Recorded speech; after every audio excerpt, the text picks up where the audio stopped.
19h45, mesdames, messieurs, merci de suivre les programmes de ITV. C'est parti pour la principale édition du soir. Dans l'actualité ce soir, pour une année scolaire réussie et apaisée, le gouvernement du Sénégal donne des mesures, 18 recommandations pour créer les conditions. Le Premier ministre Amadou Ba a présidé ce matin un conseil interministériel sur l'éducation. Les détails à suivre dans ce journal. Maulidoul Nabi Tiwawan prépare le Gamou, le comité d'organisation à pied d'œuvre pour accueillir les fidèles. La SONAGED apporte son soutien dans la gestion des déchets, un lot de matériel mis à la disposition du comité. Isidore Alexandre Sen, le compte rendu à suivre également dans cette édition. Attention, danger, quelle attitude tenir dans les stations-service par mesure de sécurité? Le saviez-vous? Il est interdit de répondre au téléphone sur place ou de laisser le moteur de la voiture en marche. Prétexte de ce sujet, le drame qui s'est produit à Derklé qui a fait des victimes.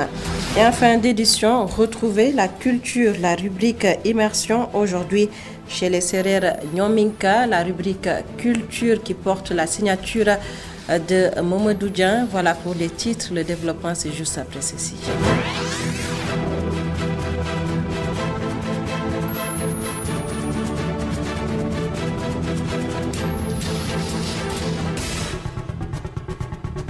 Bonsoir à tous et bienvenue. D'abord, pour une année scolaire apaisée, sans grande difficulté, le chef du gouvernement Amadou Ba a présidé ce matin un conseil interministériel à l'issue de la rencontre qui s'est tenue en présence des acteurs de l'éducation. 18 mesures ont été dévoilées par le chef du gouvernement et c'est pour un bon déroulement de l'année scolaire. Le Premier ministre Amadou Ba que voici au micro de Babacar Seck.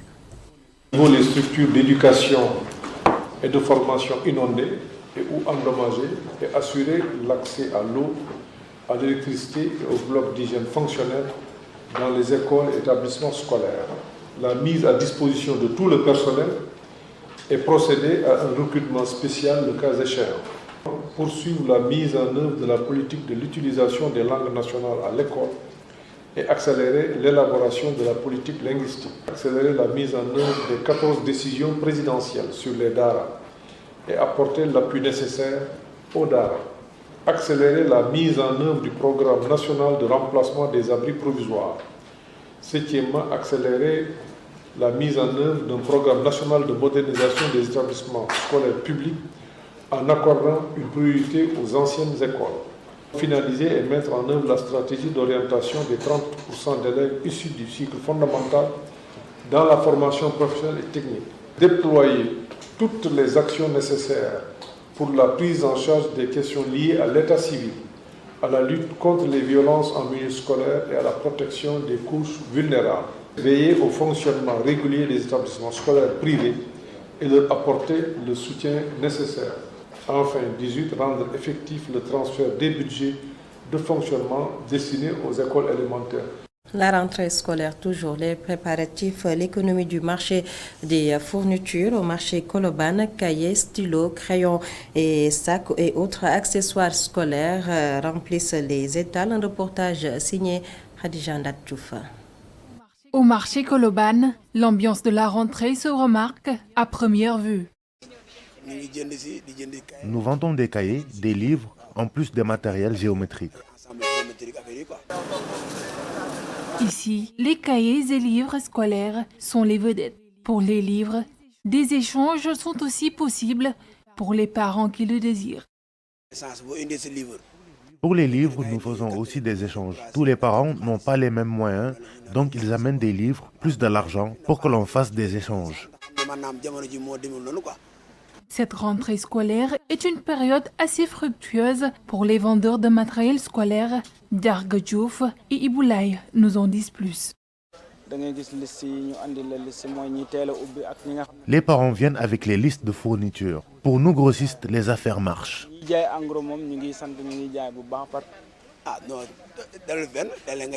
Nous ne pouvons calculer ce que nous gagnons. Je peux juste dire que ça a doublé.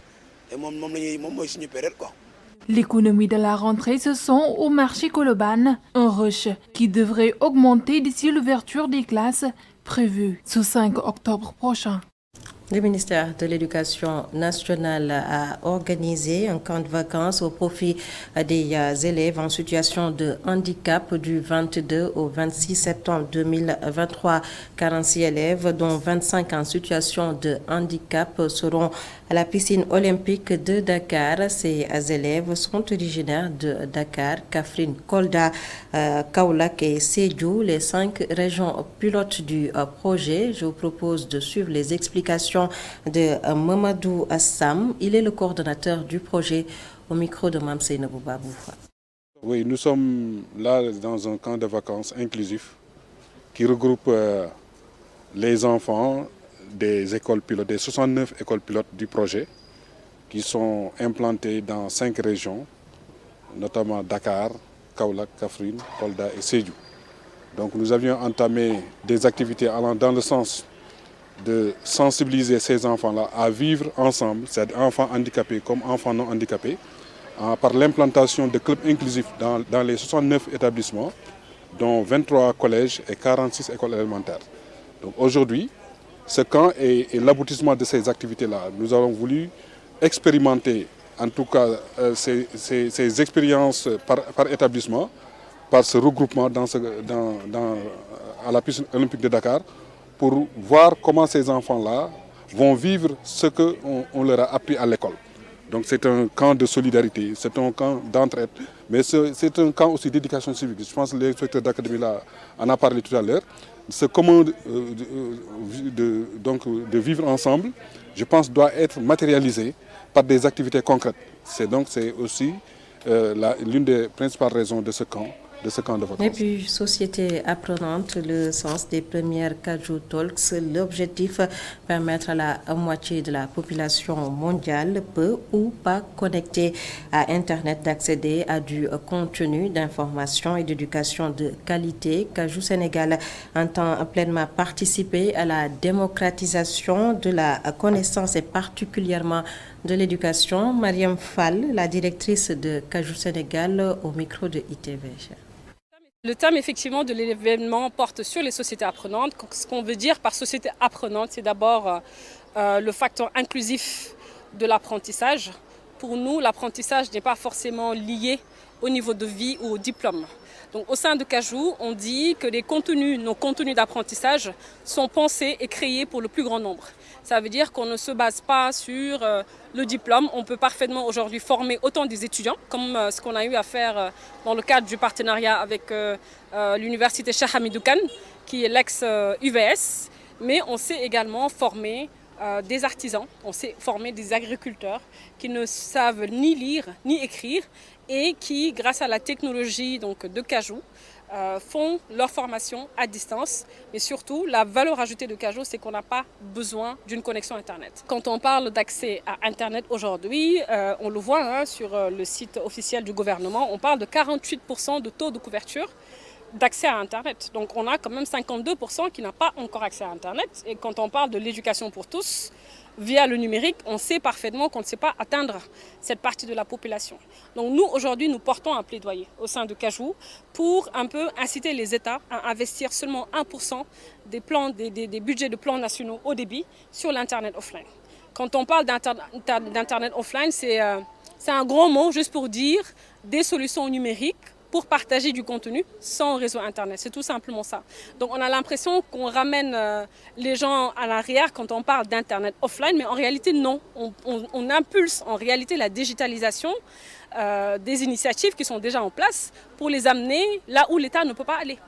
Autre aspect de l'actualité, Dara Djolof en croisade contre le paludisme et la grippe. Le district sanitaire sur place a initié le traitement des patients à domicile pour améliorer l'accès aux services de santé, vu le nombre de cas qui prend des proportions inquiétantes, surtout en cette période d'hivernage. Nala Diop nous fait le point. Il est notre correspondant sur place. Nous sommes au centre de santé de Dara. Certains malades sont assis sur des bancs. D'autres se sont couchés à même le sol. Nous sommes en tout cas dans la zone, dans la période de haute transmission du paludisme.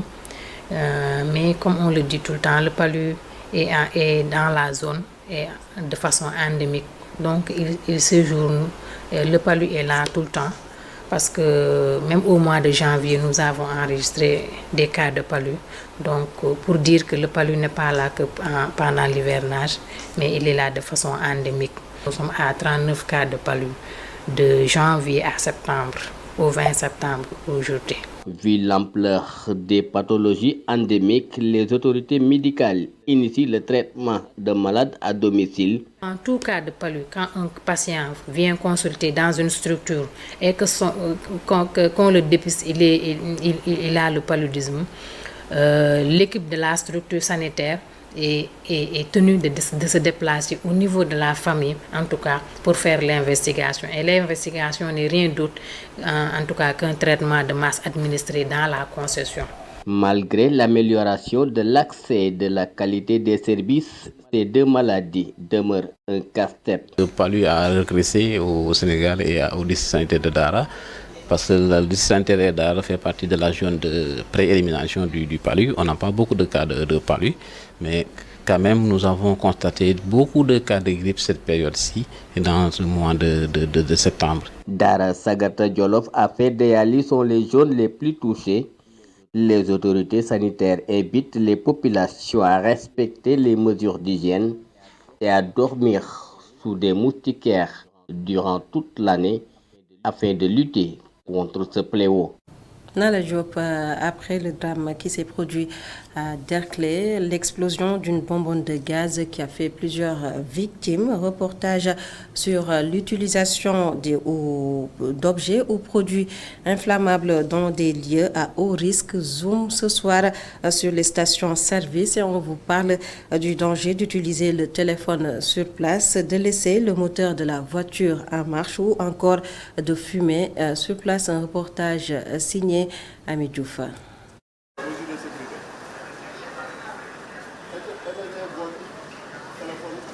C'est la liste des interdictions affichées sur un panneau qui ne vous a sans doute pas échappé dans les stations-service.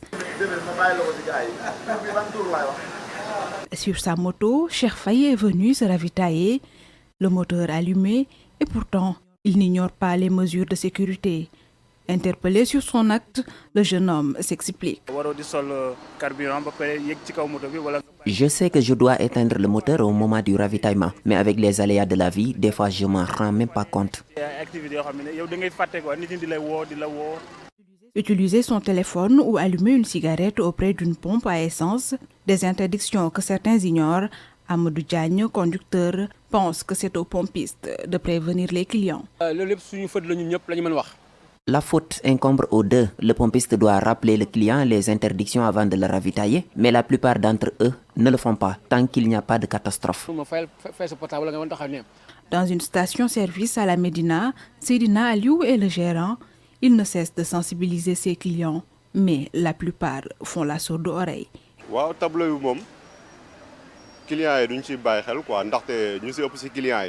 Les clients ne prêtent pas attention aux panneaux d'interdiction. La plupart ignorent même les mesures sécuritaires, mais c'est à nous de les sensibiliser. Le seul problème, c'est que certains ne nous écoutent pas. Le drame à Dieuppeul-Derklé est une piqûre de rappel sur l'usage du téléphone dans les zones à risque. Les stations-service en font partie, mais des usagers bravent les interdits et s'exposent aux dangers qui peuvent être fatals. Ami Diouf, en politique, le secrétariat exécutif de l'Alliance des forces du progrès reste catégorique face aux frondeurs. Selon Dr Malik Diop, Amadou Ba est l'unique candidat de la coalition Benno Bokk Yakaar à l'élection présidentielle du 25 février 2024. À l'issue de la réunion du secrétariat exécutif de l'AFP, le porte-parole du parti appelle les Sénégalais à la priorité qui est la stabilité du pays dans ce contexte de pré-exploitation du pétrole et du gaz. Dr Malik Diop, que voici au micro de Aliou Sowa. La priorité de l'heure, c'est la stabilité du pays. Et ça, c'est un aspect important.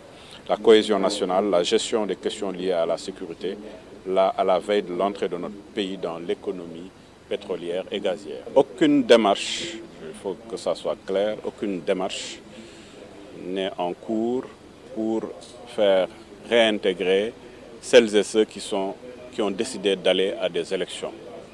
et qui ont été à des moments précis au niveau de notre parti. Donc je voudrais être clair là-dessus. Et ça, c'est le porte-parole de l'AFP qui le dit. Aucune démarche n'a été entreprise pour cela. Le secrétariat politique s'est félicité de la désignation donc, de M. Amadouba comme candidat de Benno Bokk Yakaar et comme seul candidat de Benno Bokk Yakaar. Justement, l'élection présidentielle de 2024, Souleymane Ndéné Ndiaye, candidat à cette élection, l'ancien Premier ministre va officialiser demain samedi sa candidature. Le point de presse du Parti démocratique sénégalais interdit, des militants dénoncent et accusent Saliou Dia, fils de Ousmane Tanor Dieng. Selon eux, ce dernier veut exclure leur candidat Karim Meïssa Wade de l'élection présidentielle de 2024. Je vous propose de suivre la réaction de Ngouda John. Il est le porte-parole PDS Fédération Guédiawaye. Il est au micro de Sabel Olivia Diagne. Mais ce projet, de toute façon, les premières prémices de ce projet, c'est de disloquer, de désarticuler le Parti démocratique sénégalais pour que ce parti, évidemment, en 2024, ne puisse pas gagner les élections. Ça, au moins, c'est l'une des premières prémices du projet de Saliou Dia. L'ensemble des fils du Parti démocratique sénégalais qui sont ici refusent une telle perspective. Et en refusant cette perspective, ils se sont mobilisés aujourd'hui pour parler au secrétaire général national, Maître Abdoulaye Wade, pour parler à leur candidat. Et ce candidat n'est pas le candidat du Parti démocratique sénégalais, c'est le candidat du peuple sénégalais. Parce que le peuple sénégalais espère voir Karim Wade à la tête de ce pays pour régler les problèmes très denses auxquels nous sommes confrontés. Or, le peuple sénégalais a besoin de nous. Le peuple sénégalais a besoin du PDS pour gagner les élections et reconstruire dans l'union des cœurs ce pays. Et c'est ça qui nous fait mal. Nous avons mal. Les fils d'Abdoulaye Wade ont mal. Ceux qui ont choisi librement Karim Meïssa Wade comme candidat pour les élections présidentielles de 2024 aussi ont mal.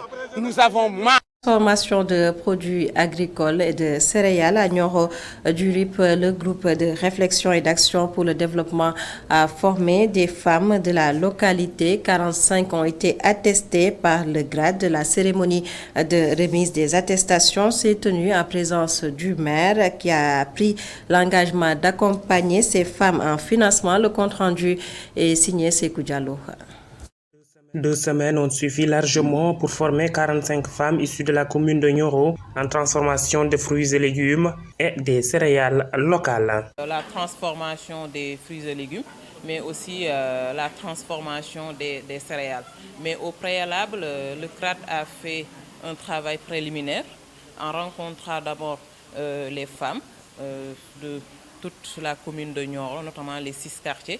Donc les femmes ont exprimé leurs besoins sur les produits dont elles veulent être formées. Les 6 quartiers de la commune de Nioro ont été touchés par cette session de formation et elle va apporter une touche dans l'autonomisation de ces femmes. C'est une satisfaction en tant que fille de Nioro, mais aussi une satisfaction de voir ces femmes de Nioro se battre, travailler, être sérieuses dans les formations et produire tout ce qu'elles ont pu produire aujourd'hui. Cette autonomisation, elle est là. Sauf que c'est les mécanismes et les stratégies qui ne sont pas assez dévoilés. Parce qu'il faut savoir qu'il y a l'expertise au Sénégal. La municipalité de Nioro compte mettre à la disposition de ces femmes des moyens pour que cette capacitation puisse être bénéfique. Après les formations, il faut vulgariser. Il faut faire la suite. La facilitation en mettant des espaces à leur disposition, en mettant des équipements à leur disposition et peut-être un petit financement pour amorcer, disons, leur activité. C'est ce qu'on appelle une incubation économique. Et nous sommes en cela vraiment présents pour cela. Et nous allons en parler avec elles et avec également, bien sûr, le CRAC. Après avoir été formées, ces femmes seront accompagnées dans l'entrepreneuriat féminin pour les permettre de se positionner au niveau du marché sous-régional ou local. Préparatif du Gamou Tivaouane pour accompagner le comité d'organisation dans la gestion des déchets. La Société nationale de gestion intégrée des déchets a mis à la disposition du comité du matériel de nettoiement. Une équipe sera également déployée sur place. Thiès, la correspondance de Isidore Alexandre Sena. Du matériel lourd et des ressources humaines, la Société nationale de gestion des déchets déploie de gros moyens à Tivaouane. De rappeler que Tivaouane, aujourd'hui, fait partie des villes religieuses. Donc, et dans ce sens, donc, il y a un dispositif qui est là en permanence. Donc aujourd'hui, le travail de la SONAGED est composé du personnel qui est là en permanence, mais aussi du matériel lourd. Et cette année, l'édition de 2023 coïncide avec la mise en place, en tout cas l'érection de l'UCG en société nationale, donc qui fait qu'aujourd'hui la commune de Tivaouane a été scindée en 3 zones avec du personnel et du matériel lourd qui travaillent en permanence. Le comité d'organisation du Gamou salue ce geste de haute portée.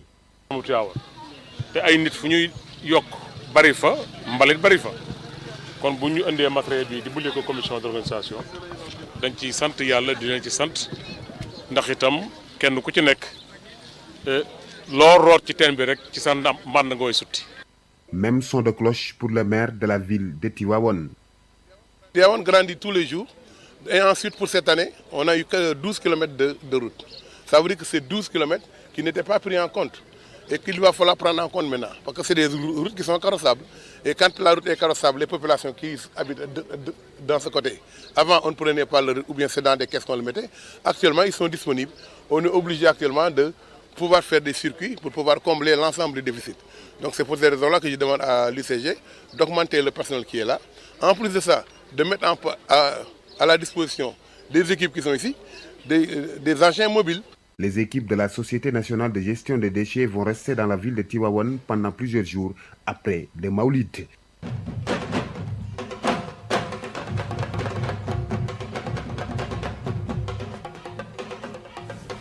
Vous l'avez compris, la rubrique culture à présent. Ce soir, il s'agit de l'œuvre Peuple de l'eau, un recueil de poèmes du vainqueur du prix de la maison d'édition Al-Farouk. Les textes de ce recueil décrivent les îles du Saloum, une image globale de l'univers des Sérères Nyominka. Culture, la rubrique qui porte la signature de Momodou Dia.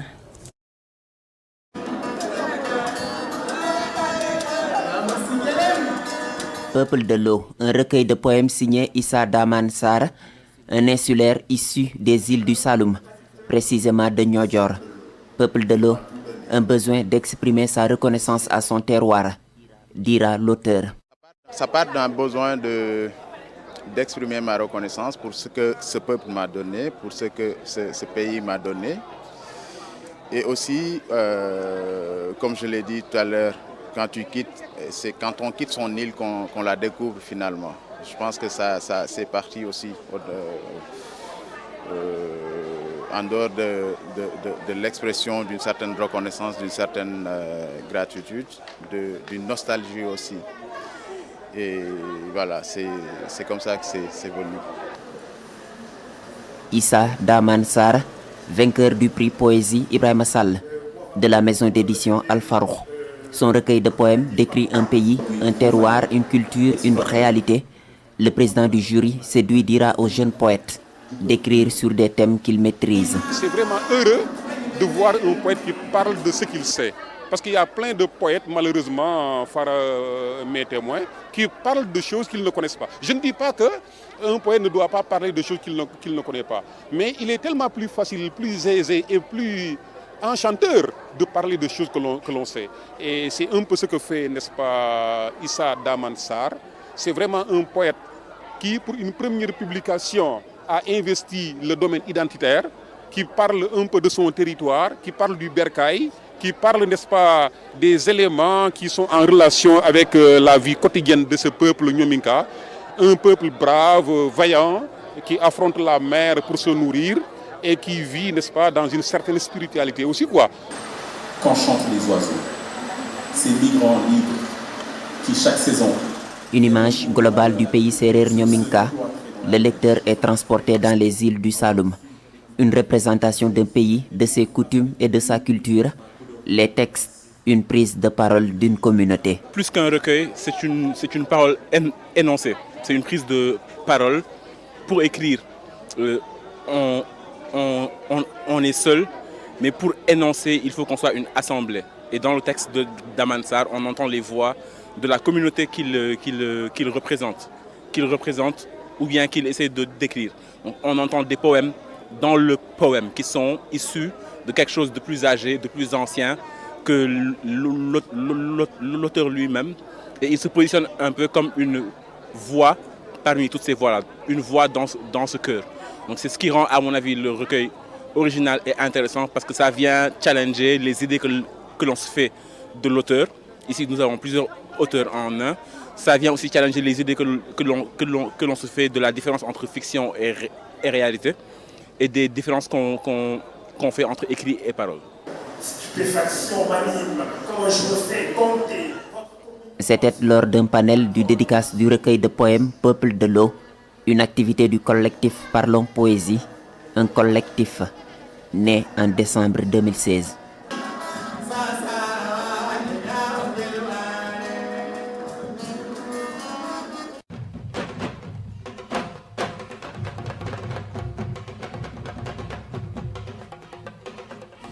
La culture, une rubrique hebdomadaire qui porte la signature de Momodou Dieng. Et voilà, c'est la fin de ce journal. Mesdames et messieurs, merci de nous avoir suivis. Passez d'excellents moments en compagnie de nos programmes sur ITV.